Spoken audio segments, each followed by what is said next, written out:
All right, the idea, well, I was going to do a murder mystery, and I spent majority of the first semester writing this story, and I had the whole story out and it was ready, and it just was not it. And so I was like, what do I do? It was not it. Anyways, I'm gonna move on now. Shout out to Demystify. But it was like about 2 weeks before the deadline for the final draft, and I completely restarted. New idea, new script, everything. I decided that I would go with a romance instead because I grew up watching romances with my mom. So that's kind of how me and my mom bonded. Yeah, that's where I came from. The most memorable part about working on your capstone was probably watching the phone shatter 7 times at least. Oh boy.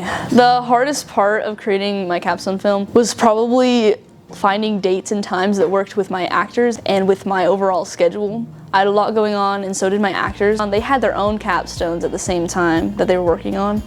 So yeah, that was definitely the hardest part. Ooh, the most memorable part while filming my capstone, I'd have to say was working with my actors throughout different scenes and getting their input on things. They gave me lots of good ideas and good input. They would try out different ways to say certain lines, and it was really fun working with them, and I really liked that part. So some thoughts on the final product. If I had to pick a favorite scene in the movie, I'd say it's probably when in post you slowed it down so it was slow-mo when he was catching her at the fountain. I thought that was pretty funny. While making this film, I learned a lot. All the little things, they really do matter, and you have to really focus on all of them and make sure you're doing really good on all the small things, and they'll all come together to make it a lot easier for the larger picture.